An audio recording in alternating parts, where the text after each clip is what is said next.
সেই গভর্নমেন্ট কিন্তু আনসারেবল হবে যে এইগুলোর ব্যাপারে তারা কি করলেন।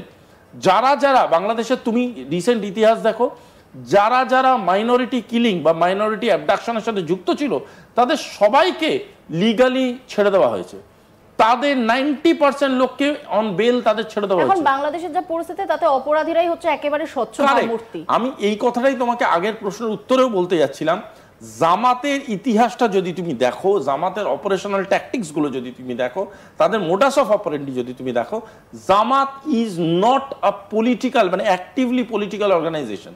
জামাত একটা পকেট পলিটিক্যাল অর্গানাইজেশন হিসেবে কাজ করে, বাট তার মেজরিটি হচ্ছে একটা কমিউনাল ডিস্টারবেন্সের মাধ্যমে একটা কমিউনাল অথরিটাইজেশন সৃষ্টি করা।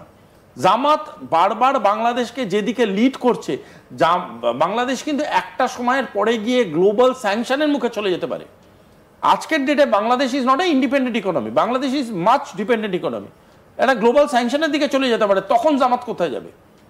জেনে রাখো, যে কোনো পলিটিক্যাল সলিউশন বা যে কোনো ইলেক্টেড গভর্নমেন্টের কিছু দায়িত্ব থাকে, সেরকমই একটা ইন্টারিম গভর্নমেন্টের কিছু লিমিটেশনস থাকে। সেই লিমিটেশনসগুলো অতিক্রম করে ওরা যে স্টেপসগুলো নিচ্ছে বা ওরা যে মুভমেন্টগুলো করছে, সেই মুভমেন্টগুলো কিন্তু লিগালাইজড নয়, একটা লিগ্যালিটির ব্যাপার থাকে। ধরো আমি একটা খুব সাধারণ সহজ কথা বলছি, এরা is a format of civic government, ঠিক আছে? আজকের ডেটে দাঁড়িয়ে বড় বড় কথা বলছে, তো ওদের দেশ থেকে একটা ফ্লাইটকে আমাদের এখানে বম্বিং করার জন্য বা আমাদের কোনো রকম এফেক্ট করার জন্য বা কোনো মিলিটারি মুভমেন্ট করার জন্য একটা ট্রুপকে যদি মুভমেন্ট করাতে হয়, can this adviser sign the document?